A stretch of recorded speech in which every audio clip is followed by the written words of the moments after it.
네, 안녕하세요. 비블리아의 이익상입니다. 이익상 목사에게 성경 배우고 있는 김영석입니다. 안녕하십니까, 이지은입니다. 네, 고품격 성서학 방송 우리 비블리아의 이지은 자매님께서 오래간만에 복귀해 주셨습니다. 예. 완전체가 됐네요. 예, 녹음도 오래간만이고 이제 만나는 것도 오래간만이고 예, 거의 뭐 한 달 가까이신 것 같아요. 뭐 사실 저는 있으나 마나한 것 같은데 저 두 분이 하는 방송 들으면서 되게 좋았거든요. 그러니까 제가 보니까 제가 없을 때 저희 이익성 목사님께서 더 웃음소리도 크시고 왜냐하면 그 이지은 사모님의 빈자리를 메꾸려고 약간 오버하는 거예요. 아니더라고요. 그 김영석 목사님과 그 주고받는 그 자유로움이 한껏 느껴지더라고요. 그런 거 아닌데 나는 항상 내 마음속에 당신이 있는데. 참, 이 방송하면서 점점 말만 늘어가는 것 같아요, 말솜씨. 우리 댓글 소개부터 이제 밀린 댓글 소개부터 한번 시작하도록 하겠습니다. 댓글 소개.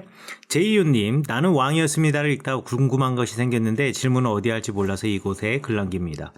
245페이지의 두 번째 단락에 단지파는 거주할 곳을 찾고 있다고 하셨습니다.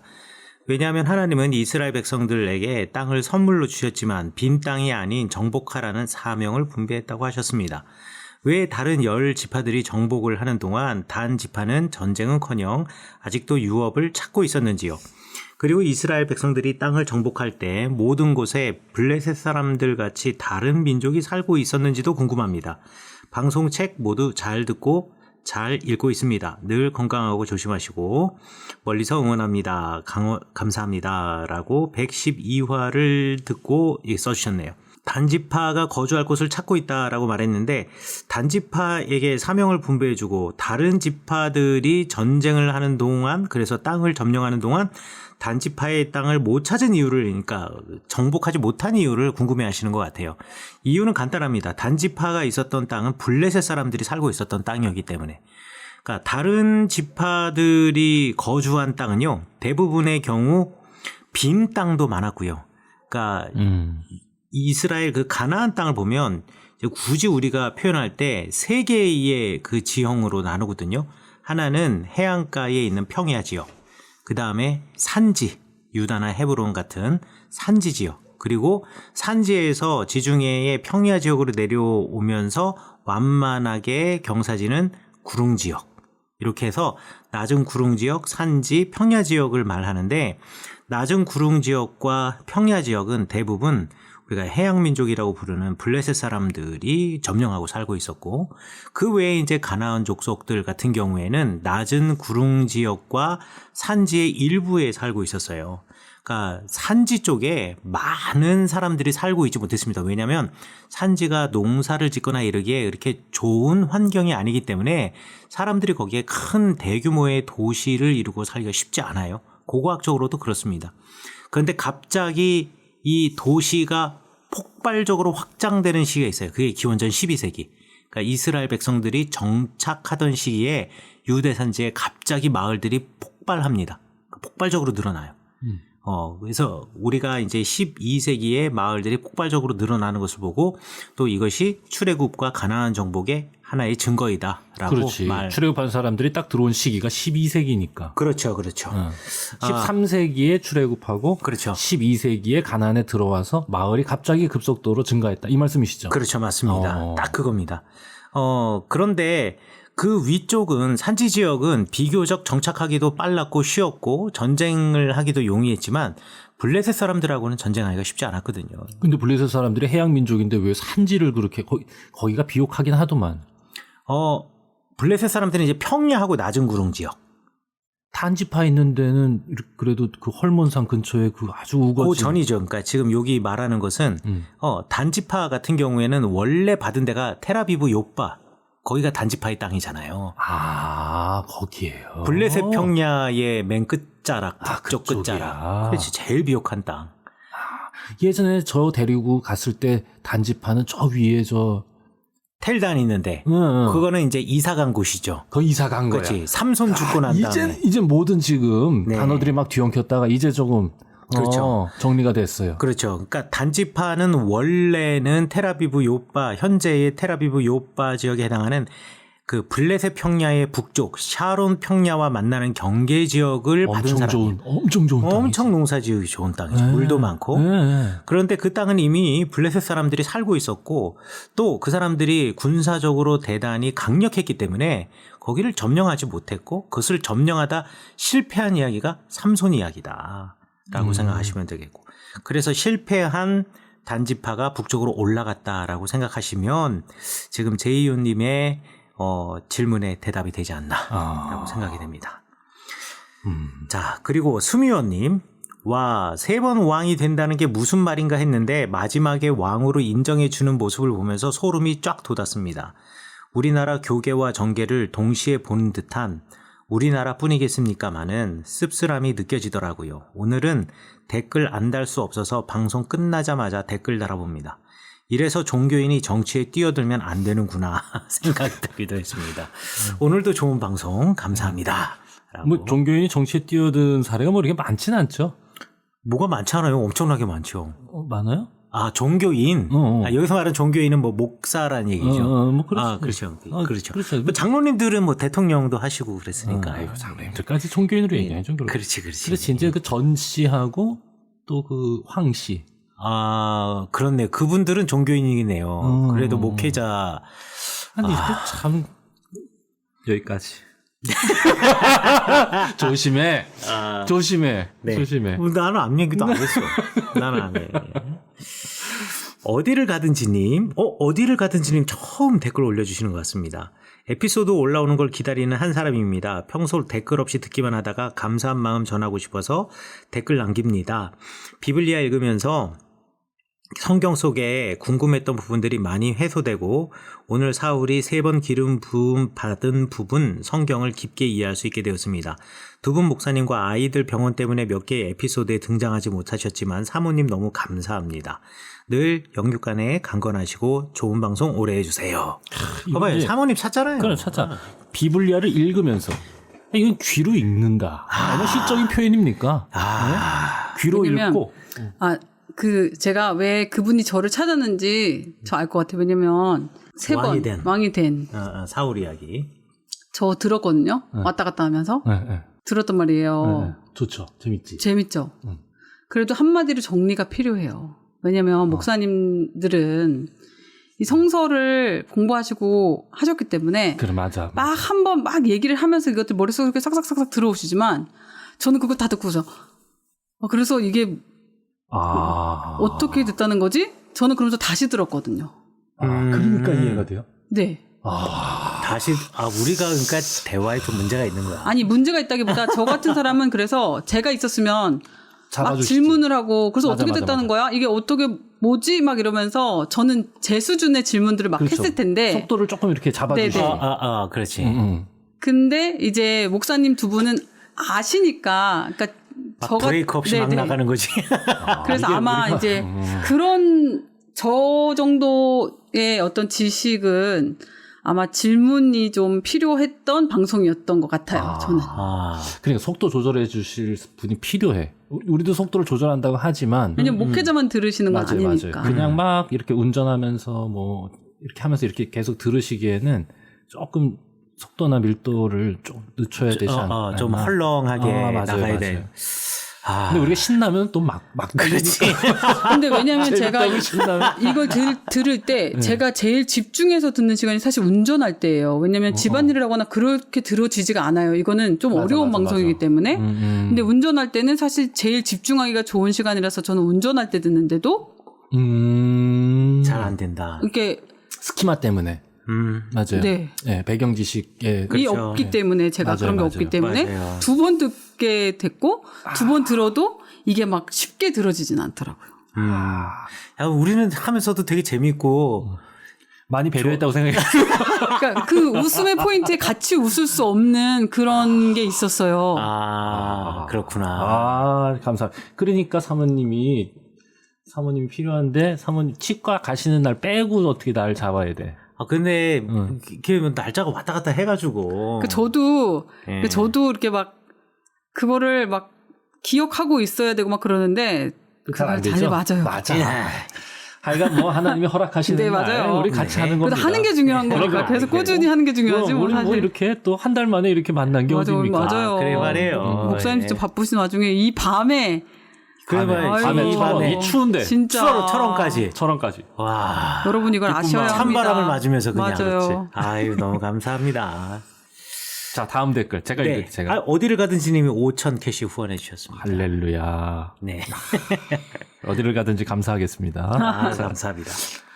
사사 사무엘 이야기를 들으면서 10826779님 이거 어떻게 해야지 숫자가 나오는 거죠? 그냥 숫자를 쓰는 건지 아니면 이름을 안 쓰면 이렇게 숫자가 나오는 건가요? 모르겠네. 모르겠어요. 가입을 이렇게 하시지 않았을까요? 아, 그런가? 뭔가 예, 의미가 있는 숫자겠죠.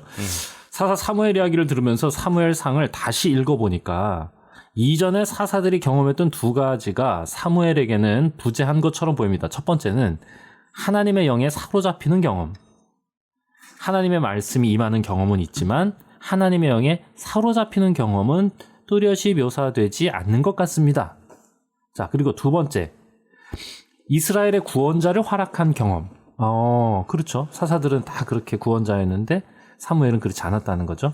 이전의 사사들은 전쟁의 선봉에 서서 위기에 처한 이스라엘을 구원하는 메시아적 역할을 수행해냅니다. 그러나 사무엘의 일생에 그런 활약은 두드러지게 드러나지는 않는 것 같습니다. 오히려 블레셋과의 전쟁에서 이스라엘은 패하고 여호와의 법궤까지 빼앗기는 일이 벌어지죠. 그렇죠. 사사였는데 사무엘은 거기 가지 않고 그냥 패배했으니까.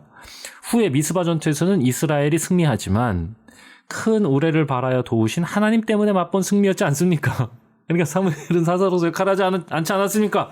이처럼 저의 독해로는 두 가지 경험이 사무엘에게는 부재한 듯 보입니다.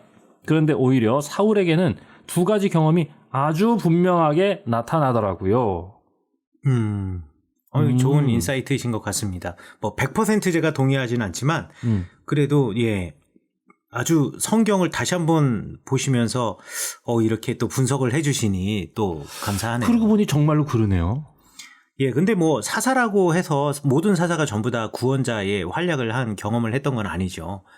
사사들 가운데에도 하나님의 영을 임했다. 이 전쟁에 나갔던 사사들은 하나님의 영이 임하는 경우가 있었지만 예를 들어 뭐 세습한 사사들이나 또 사사들 가운데서 치부하고 아들들한테 성읍 물려주고 나귀 하나씩 태우고 뭐 이런 사사들 보면 꼭 그런 이야기가 꼭 나오지는 않기 때문에 일반화 시킬 수는 없지만 적어도 사무엘과 사울을 비교하면서 사울이 경험했던 것과 사무엘이 경험한 것이 서로 조금 다르다라는 거, 요 마지막 문장은 정말 좋은 인사이트가 아닌가 싶습니다.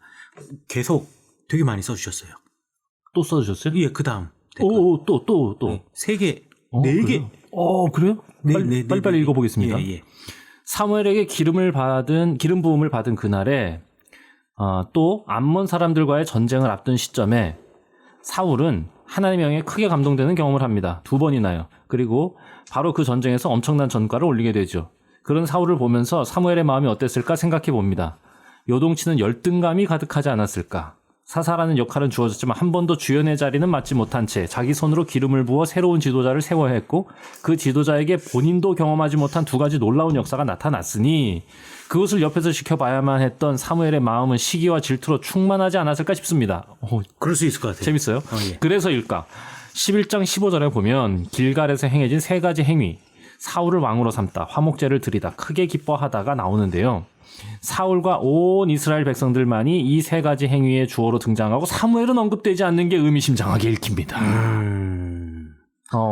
대단하시네요. 어떤 분일까요? 그 다음. 예, 계속 읽어보겠습니다. 길갈로 가자고 먼저 목소리를 높였던 이가 사무엘이었을 뿐만 아니라 이 세 가지 행위는 본래 사무엘이 먼저 다 행했던 것들이거든요. 사무엘서의 저자가 의도적으로 사무엘의 이름을 배제한 것은 아닌가 싶은 생각도 드네요. 더 나아가서 12장 13절에 사무엘은 이렇게 말합니다. 이제 너희가 구한 왕, 너희가 택한 왕을 보라. 사무엘의 이 말은 마치 나는 구하지 않았고 나는 택하지 않았어 라는 말로 들립니다. 그렇죠. 30명을 청하여 제사장의 몫을 나눠주며 밤새 이야기하던 지난날의 경험을 다 잊은 채 사무엘은 사울과 선을 그어버립니다. 네. 이런 맥락에서 생각해 보면 후에 사무엘이 사울을 향하여 여호와께서 왕을 버리셨다고 외쳤던 그 한마디는 사무엘이 그토록 바라던 결말이었던 게 아닐까라는 조금 지나친 상상을 해봅니다. 네. 재밌는 재밌는 상상인 것 같습니다. 그 맥락에서 보니까 또 그렇게 보이기도 하네요. 네네. 이제 상상을 하지 마시고 이제 여기서 이제 한 단계 더 나가시려면 이제 제가 조언해 드리고 싶은 것은 이 지금 상상을 가능하게 한 이제 성경 문장의 배경, 이걸 갖다가 이렇게 서포트 해주는 성경 구절들을 찾아내시면은 이것도 아주 재밌게 이야기를 써내릴 수 있는. 근데 되게 시각을 아주 재밌게 잘 보신 것 같아요. 하나 더 쓰셨어요. 또 있나요? 그런데 또 그렇게만 생각하기에는 야, 기가 막힌 분이야. 네. 좋네요. 예. 그러니까 이제 본인을 스스로 본인의 크리틱하는 생각을 거죠. 자기가 또 크리틱하는 거죠. 예. 사울을 왕으로 세운 것을 후회한다던 하나님 말씀에 사무엘이 밤새 근심하여 부르짖었다는 것이나 사무엘이 사울을 위하여 슬퍼하였다는 기록이 모순처럼 느껴지기도 하는군요. 네. 본인의 이 논리에 조금 의구심을 갖게 할 만한 본문들도 나타나더라. 요게 아주 좋은 이게 아까 말씀하신 성경을 이거 아닙니까? 제대로 읽으신 겁니다. 네네. 왜냐하면 이 사무엘이 항상 난제예요, 난제. 일단 septuagin트의 사무엘하고 마소라 텍스트의 사무엘의 내용이 조금 다르다라는 게 뭐 완전히 뭐 좋은 사람이 나쁘게 되고 뭐 이런 게 아니라 조금씩 내용의 차이가 있는 데에다가 오늘도 뭐 한두 개 이야기할 수도 있겠는데 내용이 약간의 차이가 있기도 하는 데다가 또 한 사람이 기록하였다 하고 하기에는 한 사람에 대한 평가가 왔다 갔다 해요. 그래가지고 이 사무엘이 처음에는 작은 이야기 덩어리들이 있다가 이 작은 이야기 덩어리들이 하나로 뭉쳐진 게 아닌가라고 생각하는 사람들도 있고요. 그렇게 많이 사람들이 생각하는 이유가 지금 말씀하신 것처럼 지금까지 우리 10826779님께서 말씀하신 게 되게 논리적이고 좀 순리대로 가는데 실제로 15장 가니까 내용이 이게 또 하나 걸리네. 요건 또 아니네. 네, 그렇죠. 제가 설명하는 것도 마찬가지입니다. 제가 이렇게 사무엘에 대해서 크리틱을 하지만 중간중간에 보면 또 사무엘에 대해서 긍정적인 평가를 하는 경우가 있거든요. 긍정적인 평가가 있는 데가 나오면 이거는 또 왜 그럴까? 이런 질문들을 하게 되고 그거를 설명하는 게 그게 이제 아카데믹한 페이퍼의 첫 스타트입니다. 그러니까 이게 정말 성경을 잘 보시는 거예요. 너무 긴 답글 남겨 송구합니다. 아닙니다. 그렇지만 올려주신 에피소드를 듣고 나면 성경을 읽으면 이런저런 상상에 빠져보는 것을 멈출 수가 없네요. 예, 이거는 이게 딱 우리가 원하는. 그러니까 우리 방송이 잘 되고 있다는 증거입니다. 네. 제가 생각하는 최고의 설교는 뭐냐. 설교 한 편으로 완벽한 감동을 주는 게 아니라 그 설교를 통해서 성경에 관심을 갖고 성경을 읽게 하는 메시지라면 네. 그게 더 훌륭하다. 그렇죠. 네. 그런데 우리 방송이 꼭 지금 그런 역할을 하고 있다. 감사합니다. 너무 감사합니다. 보람이 됩니다. 네. 힘주는 댓글이셨네요. 네. 무익한 종의 소리님. 신실했던 사무엘이 왜 변하게 됐을까? 목사님의 생각을 여쭤봅니다. 사람이 나이 들면 다 그렇게 되나 봅니다. 늙어서 솟아오르는 부끄러운 욕망을 다스리지 못했다. 네. 또 한 줄로 그냥. 그 이유가 무엇일까 생각하게 됩니다. 믿음을 갖고 예수님과 함께 한다는 것이 참으로 어렵고 힘든 여정인 것 같습니다. 물론 행복하면서도. 예. 맞아요. 그래서 나이 들어서도 한결같이 순전하고 진실한 사람을 보면 존경하지 않을 수 없는 것 같아요. 그렇죠. 그런 사람들이 진짜 어른이죠. 아름다운 사람들. 존경받아 마땅한 거예요, 그건. 맞아요. 그거는 어떻게 보면 불가능한 일인데 해내고 있기 때문에. 맞아요. 싸우는 거죠. 진짜. 그럼요. 진짜 나이가 들수록 말이 참견하려고 많아지잖아요. 그러지. 이게 기가 발에서 점점 입으로 올라오잖아요. 나이가 들수록. 젊어서는 막 정말 본질적인 얘기 막 하고 세게 이렇게 얘기하지만 나이가 들어서까지도 여전히 그렇게 말을 하려면 말할 자격을 갖춰야 된다는 거. 맞아요. 그건 진짜 어렵고 위대한 일인 것 같아요. 그리고 그런 인생은 진짜 존경받고 맞아요. 네, 그런 사람을 사람들이 따르는 거겠죠. 그렇게 얘기하면서 보니까 부끄럽네요, 우리. 계속 읽어가겠습니다. 네. 빛나는 옥돌투님. 아, 저는 이분 이름 알 것 같아요. 빛나는 옥돌이니까 광석, 이광석님 아닐까요? 이광석 씨. 그렇겠네. 이광옥. 이광옥? 그럴 수도 있고. 이광옥, 이광석 둘 중에 하나입니다. 아, 네. 안녕하세요. 네. 방송 듣고 내가 왕이었습니다 책을 주문했습니다. 잘하셨습니다. 귀로 들을 때와 다르게 차분히 읽어가는 재미가 있습니다. 창세기와 출애굽기, 내위기 지금 준비하고 있습니다. 앞으로 다 펴낼 수 있도록 제가 옆에서 계속 네. 정말 빨리 나와야 되는데 정말. 밀어붙이겠습니다. 네. 네. 여기 책 얘기만 나오면 할 말이 없네. 10537885님. 계속 이렇게 숫자로 하시는 분들이 계세요. 안녕하세요. 23화 막벨라 장례문화 듣고 왔습니다. 그러던 중 안식일날 가족들이 모인다고 하는데 시댁 중심으로 모이나요? 처댁 중심으로 모이나요? 아, 네. 이거는 글쎄요. 이게 일반적으로는 뭐라고 말할 수는 없겠는데 적어도 제가 살던 우리 옆집을 기준으로 하면 한 주는 시댁 가고 한 주는 처가댁 가고 했습니다. 합리적이네요. 예. 그래가지고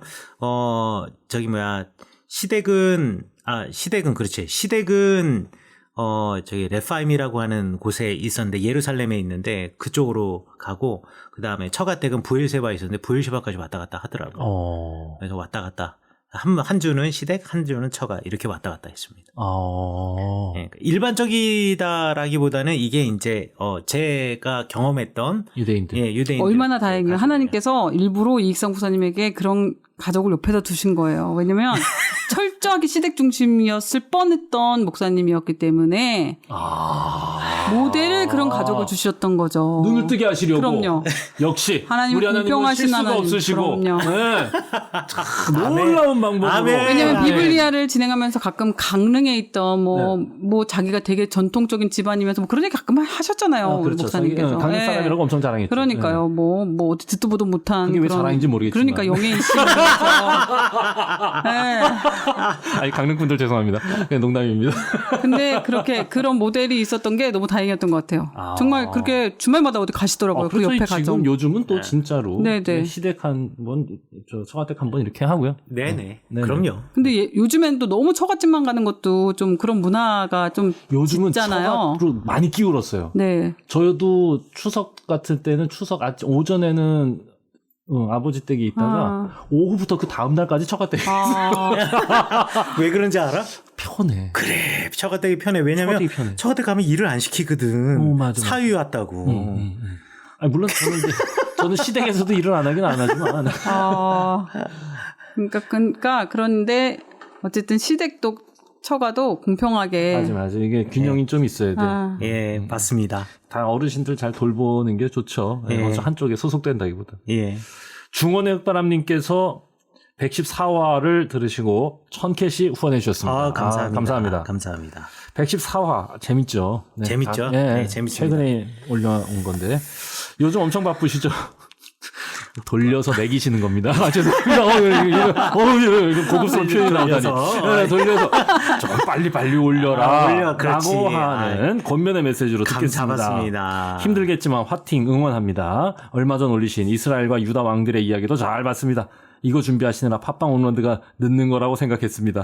그래도 제게 그저 소박한 바람이 있다면 은퇴하기 전까지 비블리아, 요한계시록까지 다 듣는 거랍니다. 맞습니다. 네. 저희도 목표가 그렇습니다. 더 늙기 전에 목소리 더 이상해지기 전에 떨리기 전에. 네, 맞습니다. 네, 맞아요.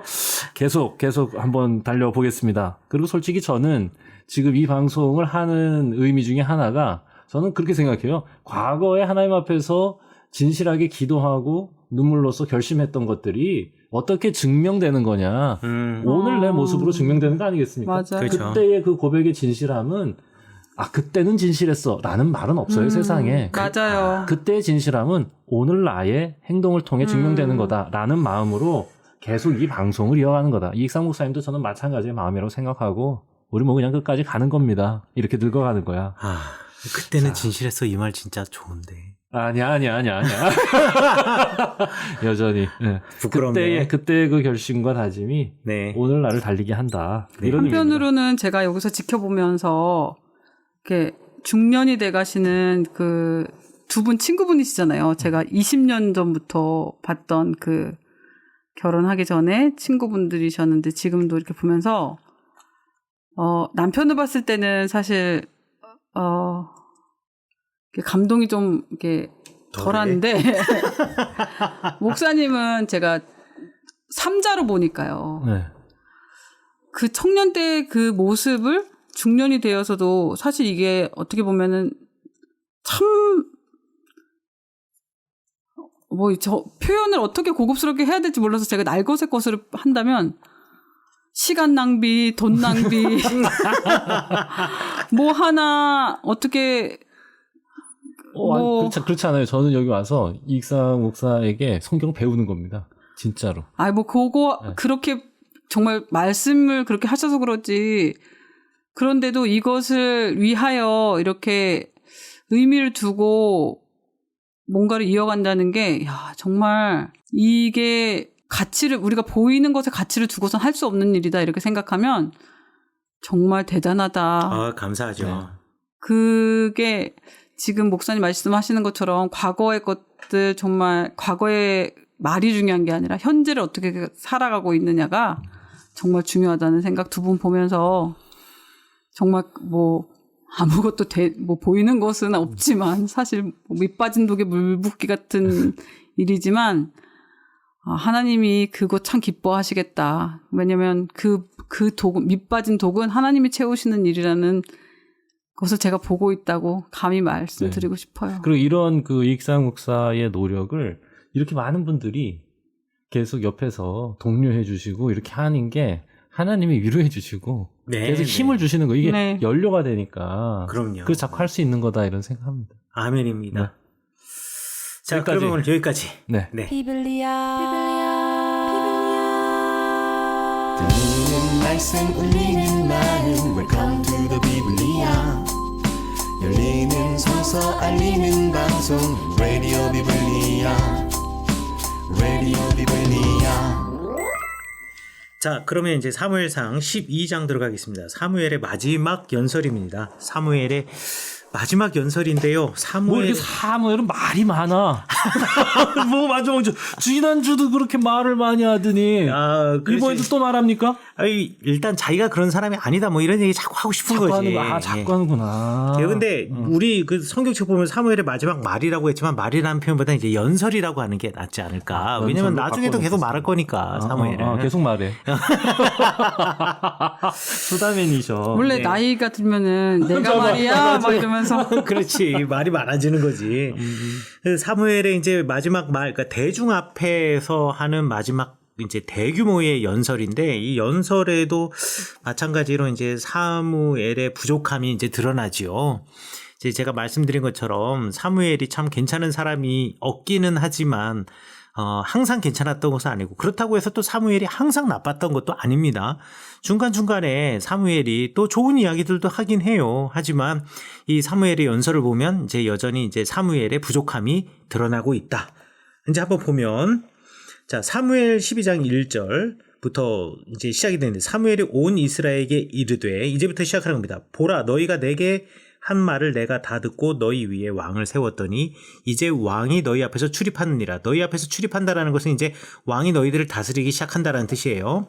봐라 나는 머리가 휘어졌고 내 아들들도 너희와 함께 있느니라. 자, 여기서 지금 이게 그 이스라엘 백성들을 놔두고 이제 사무엘이 공식적으로 이제 연설을 하는 건데 야 이제 나 늙었어 라고 이야기를 하면서 이제 왕이 어떻게 해야 되고 이제 너 왕에게 뭘 해야 돼 이런 식으로 얘기를 할 것 같은데 제일 먼저 무슨 얘기를 하냐면 나는 늙어 머리가 휘어졌고 내 아들들도 너희와 함께 있느니라. 내 아들들 얘기를 불필요한 얘기를 하는 겁니다. 그렇지. 이게 지금 이런 단어가 나오는 거는 계속 염두에 그렇죠. 할 생각이 있는 거야. 그래 맞아요. 그게 뭐하고 연결돼 있는 거냐? 사울이 왕이 된 것과 자기의 아들들이 계속 연결돼서 생각이 나는 거야. 이게 연관검색어라고 그러죠. 그렇지. 사울의 왕권 이렇게 하면 내 아들들 이게 야, 너 내 사울 왕으로 내가 세우긴 세웠다. 근데 내 아들들도 저기 있어. 괜히 얘기하는 거야. 그렇지. 우리 관심도 없어.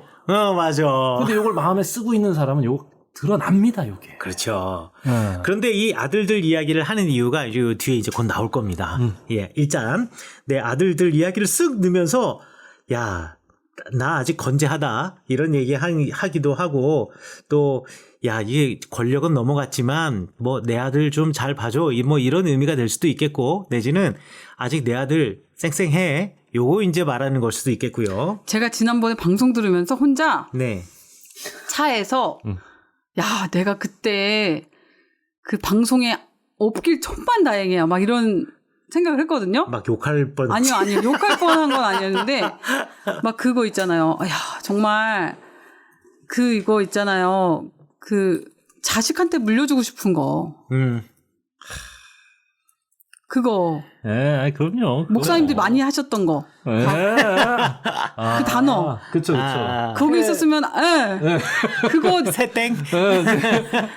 그거 있었으면 내가 그거 막 말했겠다. 막 이런 생각 들면서. 네. 예, 그렇죠. 그러니까 뭐랄까, 부모, 근데 뭐 한편으로는 또 그 부모에게는 자식이 그런 의미인 거, 아픈 가시 같은 건가 봐요. 뭐 저라고, 그리고 누구도 자식 일에는 예외 없지 않을까 싶기도 하면서. 그렇죠. 네. 그러니까 이게 지금 이렇게 사무엘이 이렇게 무너지는 가장 큰 이유가 자식이잖아요. 어떻게 보면. 네, 맞아요. 맞아요. 아, 그게 참. 내가 어떻게 여기까지 왔는데 나 태어나면서부터 여기 성전에서 머물렀던 사람이야. 그러니까요. 나 여기서 내 평생을 다해서 나 여기까지 온 건데 너희들이 나 버리고 사울을 왕으로 세워? 이렇게 이제 이런 느낌이죠. 예, 그래서 힘들어. 여기 보면 내가 그래서 말씀하는 거죠. 어려서부터 오늘까지 너희 앞에서 출입하렸거니와. 그러니까 어려서부터 내 여태까지 너희들과 함께 있었고 너희들 다스리고 너희들 잘 해주었는데 이제 너희 앞에 왕이 출입하고 있구나. 왕이 다스리고 있구나. 내가 여기 있나니 여호와 앞과 그의 기름 부음을 받은 자 앞에서 내게 대하여 증언하라. 이 말은 이제 증인이 되라는 거예요. 내가 누구 소를 빼앗았느냐, 누구의 나귀를 빼앗았느냐, 누구를 속였느냐, 누구를 압제하였느냐, 내 눈을 흐리게 하는 뇌물을 누구 손에 내가 받은 적이 있더냐. 그리하였으면 내가 그것을 너에게 갚으리라. 손 터는 거죠. 자, 근데 이 이야기 어디서 나오냐면은요, 마치 민수기 보면 16장 15절에서 고라와 다단이 반역했을 때 모세에 대해서 반역했을 때 모세가 사람들 불러다 놓고 거기 다단과 그 고라를 앞에다 놓고 뭐라 그랬냐면 내가 누구 걸 빼앗은 적이 있었냐? 내가 뭐 한 적이 있었냐? 이렇게 물어봐요. 그러니까 자기의 모습을 지금 모세에게 투사시켜 놓는 거예요. 나 억울하다. 나 억울하다. 내가 이런 대우 받을 사람 아니다. 라는 것을 지금 여기서 말하고 있는 거예요. 아이고, 예. 많이 가셨네. 그래서 자기의 진실성을 알아달라. 자기의 진실성을 알아달라라는 거예요. 근데 잘 생각해 보세요. 자기는 뇌물 안 받았지. 그러나 자기 아들들은 받았잖아. 그렇지. 그러니까 지금 이게 내가 안 받았습니다. 내 아들이 받았을 뿐입니다. 요즘에 이제 우리나라 정치 상황과 비슷하긴 한데 그런 것 같은 거예요. 50억 받은 얘기하는 겁니까? 저 앞 얘기도 안 했어요. 말도 안 되는 소리를 그거 참. 그러니까 말이에요. 아이고, 지금 참. 그 얘기하고 있는 거예요. 그래서 지금 자기를 모세에게 지금 투사해 놓는 거예요. 그리고 그 다음에 그들이 이르되 당신이 우리를 속이지 않았고 압제하지도 않았고 우리 손에서 아무것도 빼앗은 거 없습니다라고 대답하니까 또 뭐라고 얘기했냐면 너희가 내 손에서 아무것도 찾아낸 것이 없지 나 잘못한 거 없는 거 맞지 여호와께서 너희에게 증언하시며 그의 기름 붓는 자도 오늘날 증언하지. 그러니까 뭐라 하냐면 여호와 하나님도 그걸 아시고 지금 사울도 그걸 인정하는 거지 그리고 너희도 다 지금 인정해 주는 거지 라고 물어보는 거예요. 여기서 나오는 이 표현 방법이요.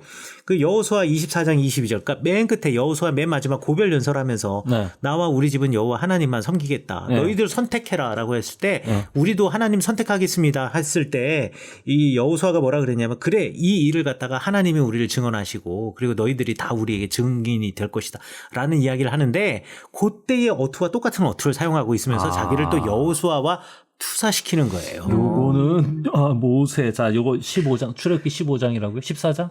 아니. 민수기 16장. 16장. 예. 민수기 16장. 고라와 다단의 이야기하고 그다음에 여호수아 24장에 이제 여호수아의 연설 이야기와 이제 서로 어투를 같은 이제 단어들을 사용하면서 내가 자기를 이제 모세에게도 투사하고 여호수아에게도 자기를 투사해 놓는 거예요. 그렇게 해서 이제 요건 저렇게 설명 안 들으면은 이거 어떻게 알겠어 우리가? 그렇죠. 그건 뭐 어쩔 수 너무 없죠. 재밌어. 그 다음에 6절 이하에서 갑자기 막 역사 이야기 나오잖아요. 이제 모세와 아론부터 시작해가지고 역사 이야기 나오기 시작하잖아요. 애굽 땅에서 이제 이끌어내고, 그래서 역사 이야기를 하는데, 연설을 하는데 갑자기 역사 이야기를 막 해요, 이 사람이. 역사 이야기를 왜 하느냐? 정말 하고 싶은 얘기는 맨 마지막에 두는 거야. 역사 이야기를 쭉 하면서 지금 사사시대까지 왔잖아요. 그죠? 사사시대에서 사사들의 명단을 쭉 이야기를 해요. 11절에. 다 이야기하지도 않아. 그냥 자기가 생각나는 사람 이제 얘기하는 거예요. 여룻발, 그러니까 기드온 이야기하죠. 베단이라고 했는데 이 베단은 70인역 셉투아진트에선 바락이라고 쓰여져 있습니다. 그래서 베단이 다른 이름이 바락이 아니었겠는가라고 생각하는데요. 하여간에 여룻발, 기드온 얘기하고 바락 이야기하고 입다 이야기하고 그리고 나 사무엘을 보내사 우리 여호와 하나님께서. 그래서 역사 이야기를 하면서 맨 마지막에 하이라이트로 자기 이름을 딱 집어넣는 거예요.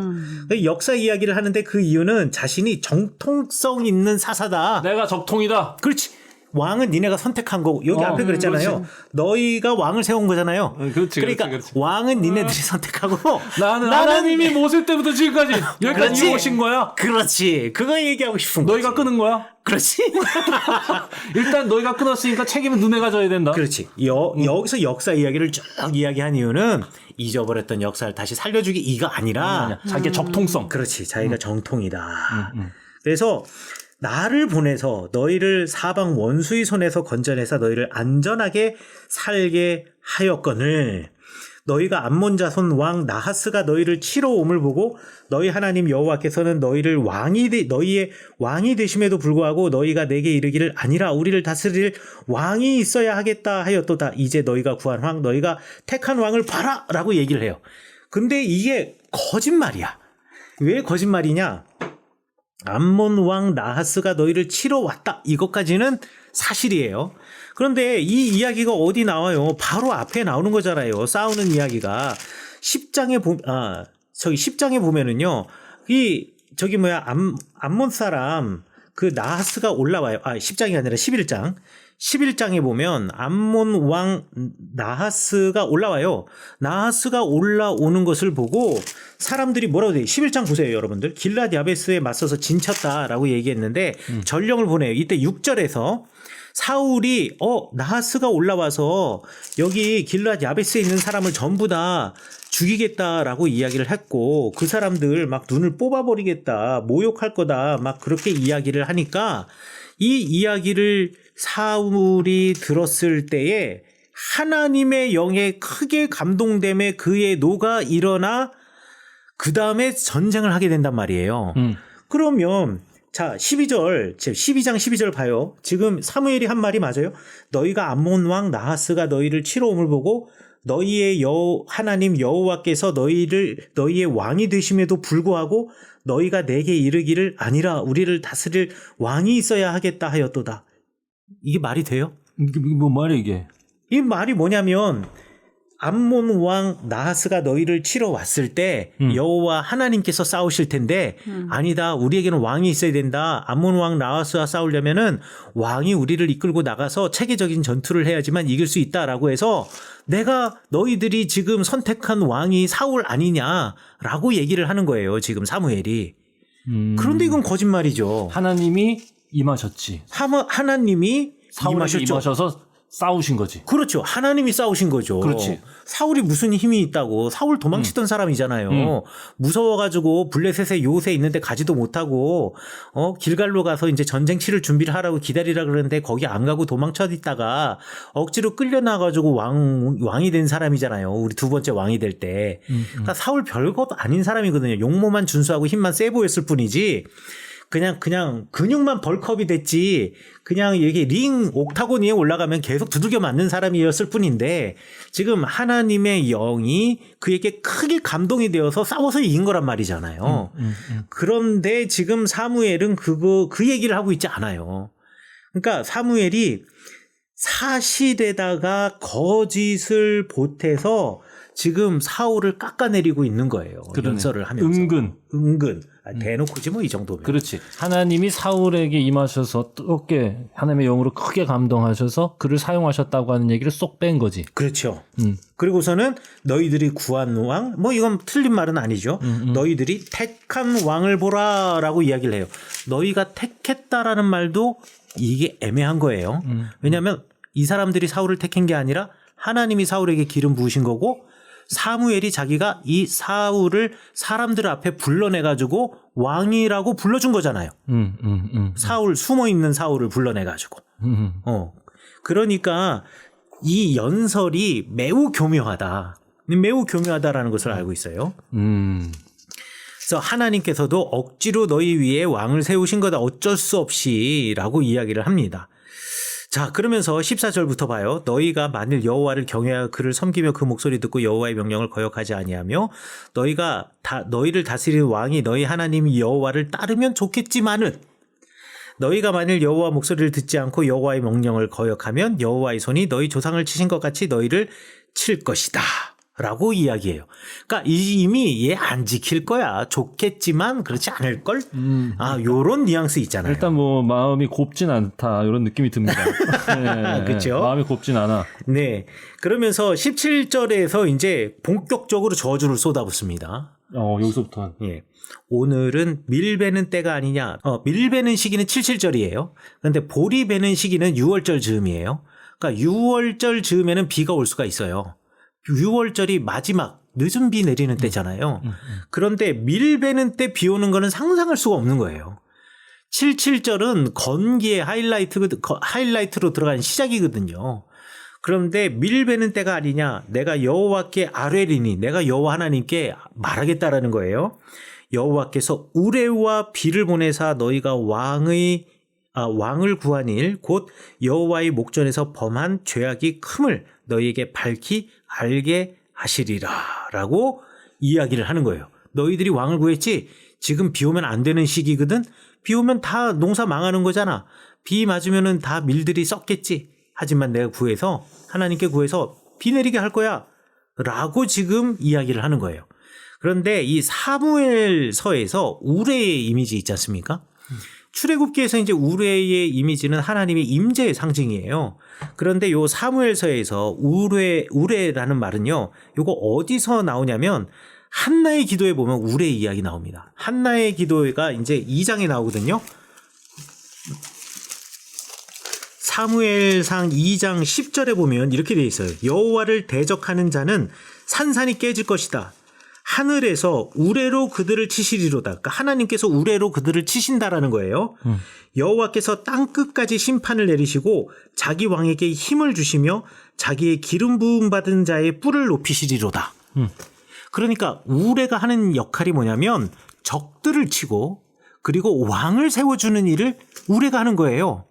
이게 한나가 했던 기도고 그리고 이게 이 그러니까 사무엘서에서 가지고 있는 우레의 이미지예요. 근데 사무엘은요, 자기 어머니의 기종와는 전혀 달리 우레가 말이죠. 이스라엘 백성들에게 비를 보내서 농사를 망치게 하는 거고, 그리고 왕을 깎아내리는 거예요. 아하, 이런. 왕을 저주하는 거예요. 아하.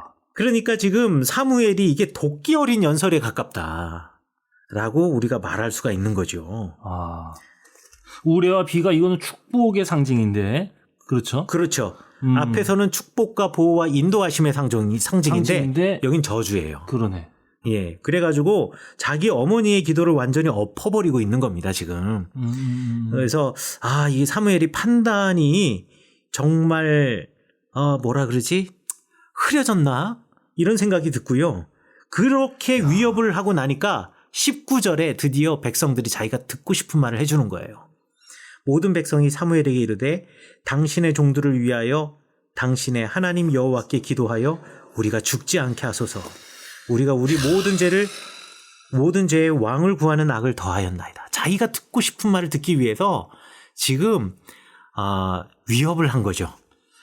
야, 이게 장난 아니야. 너네가 왕을 구한 게 얼마나 큰 잘못인지 그걸 얘기하려고 이렇게 길게 말한 거야. 그렇지. 그리고 네가 적통인 나를 버리고 정통인 나를 야, 버리고. 이게 이 마지막 연설은 진짜 최악이다. 그러니까 이게 너무 최악이네, 진짜. 이 한마디를 하려는 거야. 너희가 왕을 구한 일이 얼마나 큰지 우레와 저 비를 보내서 내가 확인해 주겠다. 그러니까 말이에요. 그러니까 야, 이 긴 얘기를 이 말 한마디 하려고. 근데 그 뒤에 이어지는 사무엘의 말이 더 대단합니다. 이거는 시작이 불과해. 아니, 지금 자, 아니 여기, 이거 너무 심각한 저주 아닌가? 어? 야, 여기 플러스. 야, 너네가 세웠어. 내가 단단히 보여줄게. 이렇게 얘기했어. 그렇지. 그러니까 이제 사람들이 겁났어요. 그래서 우리가 죄졌습니다. 라고 대답을 했어요. 왜냐하면 비가 내리니까 진짜 비가 내리면 안 되는데. 그러니까 20절에 사무엘이 드디어 이제 흐뭇한 거예요. 자, 야, 이제 더 두려워하지 마. 너희가 이 모든 악을 행했지만 여호와를 따르는데 돌아서지 말고 너희 마음 다하는데 너희의 마음을 다하여서 여호와를 섬겨. 여기까지 문제 없어요. 그 다음 절 보세요. 돌아서서 유익하게도 못하며 구원하지도 못하는 헛된 것을 따르지 마라. 그들은 헛돼. 이게 누굴까요? 왕? 그렇죠. 야, 그들을 따르지 마. 그들은 헛돼. 앞으로 왕들 계속 쓸 건데. 그리고 사울이 있는데 얘네들은 너희들을 유익하게도 못하고 구원하지도 못한 헛된 거야. 따르실 필요 없어. 자, 그 다음에 22절. 여호와께서 너희를 자기 백성 삼으신 것으로 크게 기뻐했다. 이제 자기 말 따르니까 여호와께서는 그의 크신 이름을 위해서라도 자기 백성 버리지 않으실 거야. 그리고 23절 이게 히트입니다. 23절이 여러분들이 알아왔던 거와는 제가 좀 다르게 설명할 건데 너무 외로운 구절이야. 이거 우리가 맨날 설명하는 구절이야. 기도하기를 쉬는 죄를 범치 않겠다. 그러니까. 나 여태까지 하나님 잘 그러니까 믿으라는 줄 알았지. 이 얼마나 이거 무너뜨리면 안 돼, 입강 목사. 그렇지. 거기까지 가면 그렇지, 안 돼. 그렇지. 근데 여러분들이 알고 있는 것도 맞아, 그렇게 할 수 있어. 그렇게 이해할 수도 있지. 그렇게 이해할 수도 지금까지 있는데 한국말을 읽었으나 맥락을 따라서 다시 한번 내가 이렇게도 읽어볼 수 있다라고 생각을 해보시라 이거예요. 그러니까 여러분들이 받아들이지 않으셔도 되고 받아들이셔도 돼요. 하지만 여태까지 글의 맥락을 보면서 나는 너희를 위하여 기도하기 쉬는 죄를 여호와 앞에서 결단코 범하지 않으며 선하고 의로운 길을 너희에게 가르칠 것이다. 왕이 하지 않고 내가 하겠다라는 거예요. 그렇지. 선하고 의로운 길. 그렇죠. 지금 길은 악하고 그렇죠. 잘못된 길이라 이거야. 맞아요. 왕을 세운 건. 그렇죠. 너희들이 왕 열심히 따를 거지. 하지만 나는 너희들을 위해서 기도하기를 쉬는 죄를 여호와 앞에서 절대로 범하지 않을 거야. 나 끝까지 기도할 거야. 라는 말이 정말 기도할 거야로 들릴 수도 있지만 한편으로는 나 끝까지 이거 안 놓는다. 너 정치의 그래 리더는 왕이지. 하지만 아직까지 하나님과의 연결고리 종교적인 리더는 나라는 거를 너희들이 잊으면 안 돼. 나는 절대로 기도하기 쉬는 죄를 여호와 하나님께 범하지 않을 거야. 아마도 사울의 나는 종교 지도자야. 잊지 마. 그거 꼭 잊으면 안 돼. 이거를 말하면서 이거를 뭐랑 연결시킬 수 있냐면 맨 앞에 뭐라 그랬습니까? 야, 이제 왕이 너희 앞에서 출입한다. 왕이 너희들 다스리지? 보라, 나는 늙었고 머리가 휘어졌어. 하지만 내 아이들을 아직 잊잖니? 걔네들은 그럼 뭐겠니? 왕은 아니지, 그럼. 사사처럼 리더도 아니지, 정치적인. 그럼 뭐겠니? 걔네들도 끝까지 내 뒤를 이어서 제사장이 될 터이니 이게 곱지 않다. 기도하는 죄를 내가 멈추지 않고 이 기도를 우리 아들들이 계속 이어나갈 거야. 라는 말은 이거는 거의 노욕에 가까운 연설로도 읽힐 수 있다라는 거예요. 아니, 읽혀야 하는 것 같아요. 왜냐? 25절 때문에. 그렇지. 이렇게 말 다 해놓고 너희는 너희를 위해 행하신 그 큰 일을 생각해. 그러니까 지금까지 나를 통해서 너희에게 보여줬던 그 하나님의 일들을 생각해.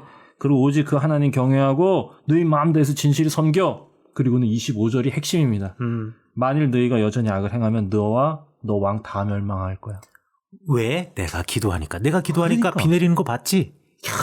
이거예요. 이게 무섭다. 야, 이게 사무엘의 연설입니다. 이게 그러니까 찌질하게 내려놓지 못하고, 그러니까 아름다운 퇴장을 할 수 있어야 되는 건데, 인간이라는 게.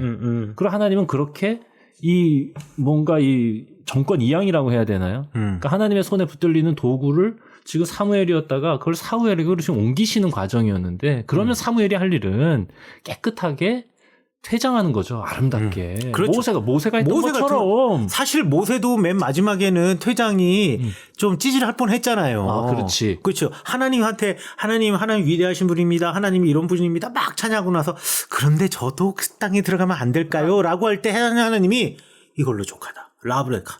너 그동안 많은 거 받았다. 그렇지. 여기까지 끝이다. 라고 했을 때 모세가 딱 손을 놓잖아요. 그게 멋있는 거야. 그렇지. 그게 모세와 사무엘의 차이예요. 그게 멋있는 건데 지금 아름다운 퇴장이 안 되고 23절, 24절은 그거를 못 버려가지고 미련을 놓지 못해서 그루밍하는. 자, 끝까지 아름다운 사람이 정말 아름다운 건데. 끝까지 아름답기가 진짜 어려운 거라니까요. 그러니까. 그러니까 나는 그런 사무엘이 내가 너네 위해서 기도하기를 쉬는 죄를 범치 않을게. 이렇게 얘기하는 게 너무 진짜 싫어. 막 몸소리가 칠 만큼 싫어. 진짜 그쵸. 너무 싫어. 난 막 떠오르는 그런 게 있어. 목사들만 이해할 수 있는 그게 있어. 나 지금 그것 때문에 몸이 저릿저릿해 지금 화가 나가지고. 그런 사람들이 있거든. 그러니까 저는 무서워. 그렇지. 목사님들이 그렇게 지금 여러분들이 이거를 비디오로 못 봐서 그러는데 몸서리 치시는 게 너무 다행이다 싶어요. 진짜 이런 분들이 있거든. 새벽마다 나와서 기도하는 죄를 기도하기 싫은 죄를. 요런 타이밍에 요런 뉘앙스로 근데 저는 잘 보이려고. 근데 저는 어떤 건지 모르지만 교회 다니고 믿음을 가진 분들이 이렇게 행동하는 분들이 많다는 거. 맞아요. 그래서 거기에 우리가 몸소리를 친 겁니다. 네. 네. 사무엘이 지금 하는 게 사무엘의 이야기인 것 같고 그렇지만 우리가 사실은 교회에서 만연하게 일어나는 일이 그거를 맞습니다. 하고 있는 일이 아닐까. 맞습니다. 실제적으로 삶에 그런 아름다운 열매들은 없는데 여전히 늙은 사무엘처럼 욕망을 가지고 살아가고 있으면서 그냥 겉모양만 갖고 있는 신앙인들 많죠. 근데 저는 지금 굉장히 핵심적인 얘기를 하신 것 같은데 요즘 제가 드는 생각이에요. 조금 곁다리 얘기가 될 수도 있겠는데 왜 그랬을까를 요즘 제가 진짜 진지하게 생각하거든요. 사무엘이? 아니. 지금 말씀하신 거. 그러니까 믿음에 대해서 그렇게 강조를 했고 실은 따름에 대한 얘기가 상대적으로 굉장히 적었어요. 그러니까 이유가 뭘까를 제가 생각하는데 요즘에 오랜 고민의 거의 끝에 온 것 같아요. 뭐냐면 요한복음을 너무 강조한 거야, 우리나라가. 그 소위 이제 복음주의라고 하는 것이 요한복음을 강조했는데 왜냐? 요한복음에는요, 다른 복음서들이 공관복음이 다루고 있는 주제는 따르라는 거예요. 그래서 윤리 지침이 마태복음에 넘쳐나고 예수님의 여행 이야기가 누가복음이고, 네, 마태복음은 그 설교고, 마가복음은 또 그냥 오픈 엔딩이고, 갈릴리로 오라는 거. 거긴 다 따르라는 건데, 요한복음에는요, 따르라는 게 잘 안 나타나. 윤리 규율이라든지 그런 게 안 나타나. 아버지의 뜻대로 하는 것에 대해서는 얘기하지만 하나님의 뜻대로 사는 게 뭔지 마태복음처럼 구체적으로 설명을 해주거나 이런 얘기가 없고요. 그냥 믿음에 대해서만 강조를 하는데 이게 왜 그러냐. 비상사태에 던져진 복음서거든 이게. 외부의 강력한 박해와 유대교로부터의 출교 상황 속에서 이게 압박이 심하니까 이 공동체의 내적 결속을 위해서 비상사태에 전해진 복음서. 어떻게 해야 되냐. 서로 사랑하고 믿음을 굳건히 하는 거야. 내실을 다지는 거지. 그렇지. 그래서 굉장히 배타적이고 폐쇄적인 느낌이 날 만큼의 공동체적 이 어떤 사랑 이걸 강조합니다. 믿음. 그러니까 이게 내적 결속을 다지고 교회를 공교히 하는 데는 최강이지. 네네네네. 그래서 요한복음에 집중한 겁니다. 그런데 이거는 지금 말씀하신 것처럼 성경의 전체 메시지의 균형감에 어울리지 않는 거지. 네네네. 항상 예수님께서 우리에게 뭘 말씀하셨냐면 따르라는 거예요. 바울 역시 마찬가지로 따르는 거였습니다. 예수 그리스도를 따르는 거. 십자가. 그리고 그 십자가 헌신적 사랑이라고 저는 설명하는데 십자가가 헌신적 사랑을 통해 연합이 된 교회 공동체를 이루고 그리고 이 교회 공동체를 통해 하나님의 구원을 이루는 거, 세상을 바꾸는 거죠. 이게 바울이 얘기하는 핵심적 메시지인데 이 메시지보다 뭐가 더 강조되느냐? 위기 상황 속에서 어떻게 우리는 이 교회 공동체가 무너지지 않게 결속할 수 있느냐를 포커싱 해가지고 전달된 요한복음에 너무 초점을 맞추고 신앙생활을 한 것이 아닌가라는 요즘에 고민이 이제 들었었어요. 그리고 그런 생각이 들더라고요. 요한복음이 그래서 그랬고 우리가 거기에 너무 집중해서 실은 따름에 대한 부분이 너무 약해졌구나. 저는 조금 다시 이런 균형을 찾아야 되지 않나 생각해 봅니다. 좋은 이게 지금 너무 말씀을. 이게 지금 제가 딴 얘기를 갑자기 한 것 너무 같은데 좋아요. 너무 좋아요. 네, 이런 이거- 이야기들이 모아져가지고 또 이게 우리 성서학 방송이 고품격이 되는 겁니다. 네. 우리 사무엘상 12장 이야기 했는데요. 뭐 여기에 대한 다른 해석들도 많습니다. 복음주의적 해석들도 많고요. 다른 해석들이 많은데 그중에 하나다. 제가 말씀드린 것은 그렇게 이해하시면 될 것 같고요. 뭐 또 정치적으로 보는 사람은 뭐 이 이야기를 에브라임 지파를 대표하는 사무엘과 또 베냐민 지파를 대표로 하는 사울과의 어떤 알력 관계로 뭐 설명하는 사람들도 있고요. 또 그거와는 또 전혀 다르게 또 해석하시는 분들도 있는데 오늘의 이 설명을 들으셨다고 해서 또 저희 비블리아 방송을 듣는다라고 해서 이게 정답이라고 생각하시면 안 되고 해석의 하나를 그냥 여러분들이 익숙하지 않은 해석의 하나를 여러분에게 알려드린다라고 생각하시면 되겠고 이 또 상황과 정황에 따른 일종의 명답이라고 말할 수도 있지 않을까라고 생각해서 그렇게 해서 소개해 드리는 거니까요. 또 이 질문에 이 방송을 듣고 또 댓글 다르실 분들이 또 이렇게 눈에 선하지만 이해해 주시면 사무엘이 그렇게 나쁜 사람처럼 보이지만 사실 나쁘긴 해요. 근데 그러니까 이걸 어떻게 지금 회복하려고 했는데 회복이 안 되네. 이게. 아니 지금 근데 지금 1시간 동안 얘기해놓고 이제 이거 와서 좋다고 얘기하려고 댓글 다르실 분들 뭐 만약에 여러분 안에도 사무엘 다 있습니다. 네네. 제 안에도 사무엘 있고 그럼요. 여러분 안에도 사무엘 있고 다음 시간에도 사무엘이 또 나쁜 모습이 나와요. 아니 그러니까 이 사무엘 상하라고 하는 이 책 자체가 다윗의 어떤 정통성에 대한 설명이라고 봐도 되나요? 글쎄요, 뭐 그렇게 그것도 아니에요? 다윗이 주인공이라고 사실은 봐야죠.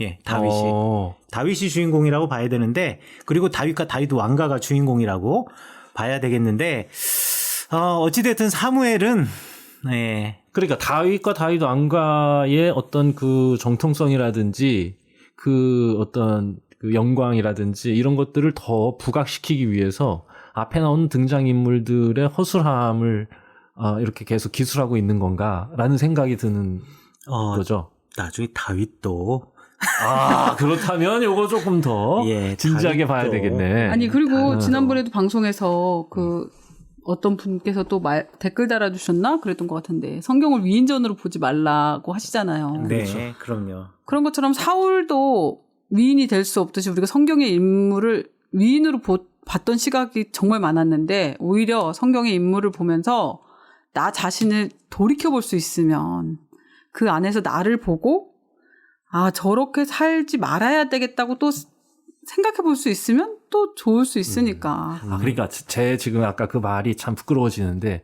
저는 의도된 부정적 기술 그러니까 목적을 가진 다윗을 조금 더 부각시키기 위한 의도된 부정적 기술이라고 제가 이거를 이제 말씀드리려고 그랬던 것 같은데 굉장히 부끄럽습니다. 왜냐하면 이게 성경의 권위라든지 이거를 제 그 지금 생각 자체가 제 머릿속에서 그걸 무너뜨린 것 같은 생각이 들어요. 그거보다 더 큰 거죠. 그냥 다윗마저도 이 사무엘 상하를 기록한 성서 기자는 그 기자를 사용한 우리 성령님의 역사는 그 너머에 있는 건데 네. 그렇죠. 네, 그냥 인간의 모습을 그냥 쭉 있는 그대로 나열해 주신 거고 그걸 통해서 정말 너희가 어떻게 살아야 할지, 그렇죠. 어떻게 하나님의 뜻을 생각해야 할지 탐구해 갈 수 있겠느냐라고 우리에게 질문을 던지시는 건데 제가 말 실수했습니다.